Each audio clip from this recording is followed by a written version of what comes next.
এগো রাগ কমলো না? তাহলে আর যেতে হবে না, থাক। না আমি যাবো যাবো, আমি বলে নিয়েছি যাবো না কেন, সব বাজে কথা।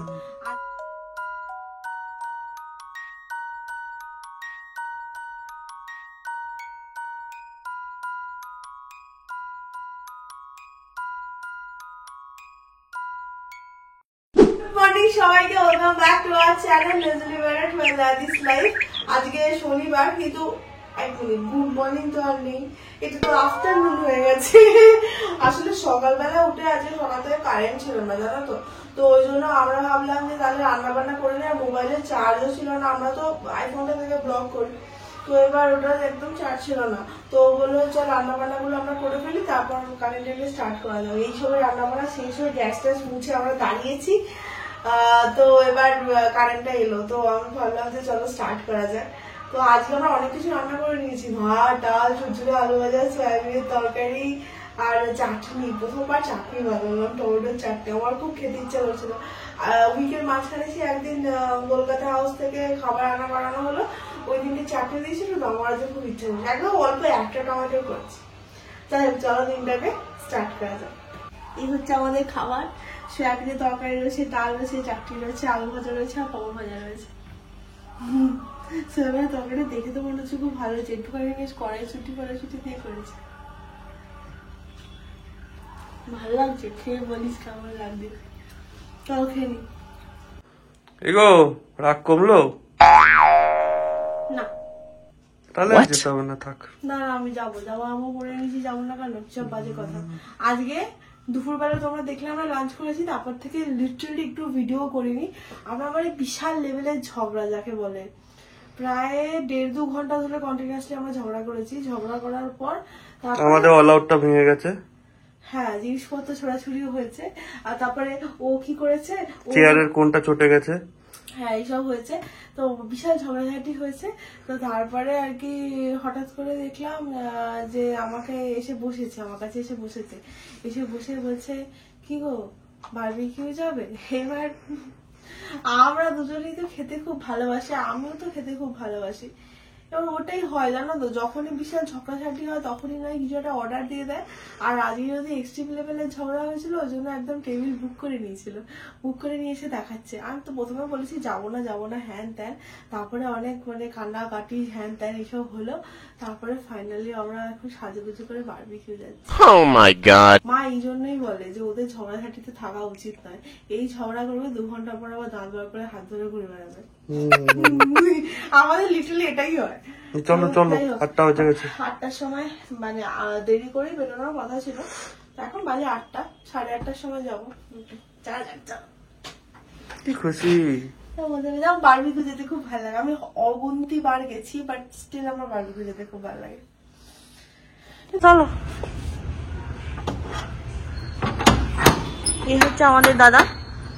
বারবিকিউতে গেলে কমফোর্টেবল জামা কাপড় পরে যাওয়া ইজ ভেরি ইম্পর্টেন্ট, তা নাহলে এত অতিরিক্ত খাওয়া দাওয়া হয় তো একটুখানি কি আনন্দ বলবে বলো তো আমাদের দেখে, যে আমরা মানে লিটারালি 1 ঘন্টা আগে বিশাল লেভেলের ঝগড়া করছিলাম। ঝগড়া মানে এক্সট্রিম লেভেলের ঝগড়া, আর এখন আমরা মনের আনন্দে আমার রেস্টুরেন্টে খেতে যাচ্ছি। এটাই হয় আমাদের সাথে ম্যাক্সিমাম টাইমে। আমরা ফাইনালি বেরিয়ে পড়েছি, আর আজকে যেহেতু মানে বেশি সাজুগুজু করারও ছিল না, তো আরামসে একদম 8 ঘন্টা আগে বেরিয়েছি, ভাবতে পারো। 8:30টায় বুকিং করা, 8টা বাজে এখন। আমরা এসছি, দাদা আমাদের এখানে চুল সেট করছে। Oh my God! এটা রোজের কাজ। এই বাবা, এসব কি কথাবার্তা। চলো চলো। ও আমি তোমাদেরকে বললাম বারবিকিউ, আমরা অ্যাকচুয়ালি এসেছি অ্যাবসলিউট বারবিকিউতে, আরো ভালো। বারবিকিউতে আসলে একটা প্রবলেম, যেহেতু লাইভ মিউজিক থাকে তো এখানে ভয়েস ওভার দিতেই হয়, মানে আর কোনো অপশন থাকে না। ও এখানে বেসিক্যালি বলছিল তোমাদের সবাইকেও দেখাচ্ছিল যে দেখো এটা তোমাদের চেনা পরিচিত জায়গা। এখানে আমার বার্থডে সেলিব্রেশনের জন্য আমরা এসেছিলাম, ওর বার্থডেটা সামনের বারবিকিউতে এসেছিলাম। তো এখন যেহেতু ওই সংক্রান্তি এসছে ওই জন্য এখানে পিঠে পুলি, তারপরে তোমার বাদাম মিল্ক এইসব পাওয়া যাচ্ছিল, কিন্তু এগুলো আমরা খুব বেশি খাইনি, খালি পিঠে পুলি একটুখানি নিয়েছি। আর এখানে সেই বাদাম পাটালি, তারপরে ওটা হচ্ছে তিলের পাটালি, আর এগুলোকে ওই চাকলি না চাকলি বলে এগুলোকে। আমরা খালি একটু ফুচকা নিতে এসেছিলাম, লাইফ কাউন্টারে স্কুইড অক্টোপাসও ছিল, কিন্তু ওগুলো আজকে আর নিইনি। এই ফুচকাটা এত টক ছিল, ওরে বাবরে, আমার দুটো ফুচকা খেয়ে একবারে অবস্থা খারাপ হয়ে গেছে। আমি আর একটা ফুচকা আশিসকে দিয়ে দিয়েছিলাম, ফুচকাটা ভীষণ টক, আমার মুখ দেখেই বুঝতে পারছো। আশিসের ভালো লেগেছিল, ও আসলে খুব টক খেতে ভালোবাসে। তারপরে আমাদের ফাইনালি স্টার্টার চলে এসছে। আর আজকে জানো তো এই মাশরুমটা কি ভালো বানিয়েছিল, প্রত্যেকটা খাবারই খুব ভালো ছিল। নর্মালি আমরা ভেজ থেকে একটু পনির আর মাশরুম ট্রাই করি, মানে ওরা দেয়, বাট এবারে মাশরুম খুব ভালো ছিল। এটা যেটা দিল এটা হচ্ছে মাটন কাবাব, এটাও দারুণ খেতে। তার সাথে চিকেন 65 এবারে আমরা প্রথমবার খেলাম, এর আগে কোনো দিন মানে বারবিকিউতে খাইনি, এটা নতুন আইটেম ছিল, এটা কিন্তু দারুণ খেতে বানিয়েছিল।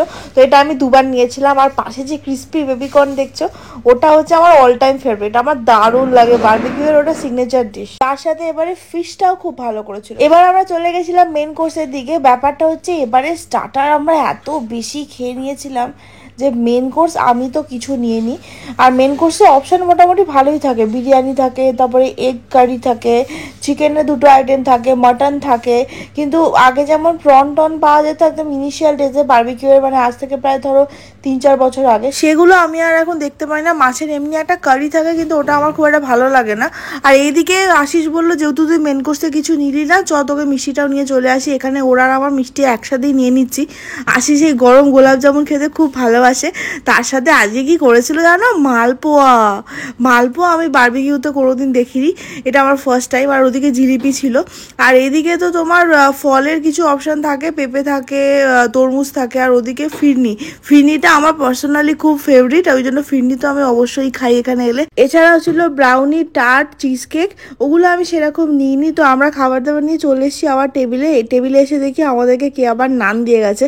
ও বলছে এত নান তো কোনোভাবেই আমি খেতে পারবো না, একটা খাবো। তো আমরা এটা ফেরত দিয়ে দিয়েছিলাম। তারপরে খাওয়া দাওয়া ফাইনালি আমরা শেষ করলাম। আজকে আমরা সত্যি অনেক কষ্ট করে খাওয়া দাওয়া কমপ্লিট করেছি। ও আমাকে ওটাই বলছে, আমি হাঁটতে পারছি না, গাড়ি চালাবো কি করে। যাই হোক, কষ্ট বিষ্ট করে বাড়ি অবধি তো পৌঁছতেই হবে, যাওয়া যাক। খাওয়া দাওয়া করে কেমন লাগছে দাদা? অসাধারণ, পেট পুরো ডাব হয়ে গেছে, বেল্টের দুঘাট বেড়ে গেছে, বাড়ি গিয়ে শুয়ে পড়তে হবে। কোথায় খেলি তুই? না তুই শুধু দেখলি, খেলি কোথায়? আর জীবনে বলে ঝগড়া করবো না। কি কেন? চাপ হয়ে যাচ্ছে। কেন? বেকার চাপ। কি বেকার চাপ? এরকম তুমি তো বাইকটাও চালাতে পারবে না, পিছনে বসে আরামসে যেতাম। লোকটা ভাবছে এই মেয়েটা এই ছেলেটার ভিডিও করছে কেন, আমার দিকে কিছুক্ষণ তাকিয়েছিল। তোর পেছনের লোকটা একটা, আমার বউ যা ইচ্ছা করতে হবে, তোর কি রে? খাওয়া দাওয়া করে আমরা চলে এসেছি। আমি তো আজকে লিটারালি শুধু স্টার্টার খেতে গেছিলাম। আশিস মেন কোর্সও খেয়েছে, স্টার্টারও খেয়েছে, মিষ্টিটা আজকে আর বেশি খেতে পারেনি। আমরা আজকে প্রচুর স্টার্টার খেয়েছি, বল আশিস। আমরা এত খেয়ে নিয়েছি না, আমাদের ঘুম পাচ্ছিল না। তো ওখানেই লিটারালি আমরা এত খেয়ে নিয়েছি, খাওয়া দাওয়া হয়ে যাওয়ার পর আমাদের ঘুম পাচ্ছিল। আমাদের ঝগড়া জিন্দাবাদ। এরকম ঝগড়া মাঝে মাঝেই করবে। শোন না আসিস, পরের বার এরকম ঝগড়া করে জামা কাপড় অর্ডার দিয়ে দিও। আমার উইশ লিস্টে যে জামা কাপড় গুলো আছে আমি তোকে বুদ্ধি দিয়ে দিচ্ছি আগে থেকে। ঠিক আছে, ঠিক আছে, কাজ কর। জামা কাপড় মোটেই কিনতে চায় না আসিস, আমি জোর জবরদস্তি কিনি, তাই নিজের জন্য ওর জন্য দুটোই। নাহলে আমাদের জামা কাপড় কেনা হতো না। ও জামা কাপড় কেনাতে একটু অ্যালার্জি আছে, জানি না কেন। জুতো দেখে রেখেছি দুটো, ওই দুটো কিনতে হবে। দেখি আজই অর্ডার দেবো। তবে আজকে প্যান্টটা পরে হেভি মজা পেয়েছি, প্যান্টটা হেভি কমফোর্টেবল। মানে বেশি খাওয়া দাওয়া হয়ে গেলে পেটটা তো ফুলে যায়, কিন্তু এই প্যান্টটা হচ্ছে আমার ব্ল্যাক কালারের প্যান্টের মতো। এটা আমার নেক্সট ফেভারিট প্যান্ট হয়ে গেল। এটা হচ্ছে মানে অত্যন্ত কমফোর্টেবল, তুমি আরামসে আগডুম বাগডুম হয়ে বসে পড়তে পারবে। আর তুমি যত ইচ্ছা খাও, তোমার যত ইচ্ছা ভুড়ি বেড়ে যাক, কোনো চাপ নেই, বিশাল স্ট্রেচেবল। দারুণ লেগেছে এটা পরে। তো এবার যেহেতু প্রচুর ঘুম পাচ্ছি, ওই জন্য আজকের ব্লগটাকে এখানেই শেষ করছি। ভালো লেগে থাকলে প্লিজ লাইক, শেয়ার, কমেন্ট আর সাবস্ক্রাইব করে দিও। আর যদি কোনো সাজেশন থাকে তাহলে অবশ্যই কমেন্ট বক্সে জানিও। তাহলে সবাই তোমরা খুব ভালো থেকো, সুস্থ থেকো, টাটা, গুড নাইট, কালকে দেখা হবে।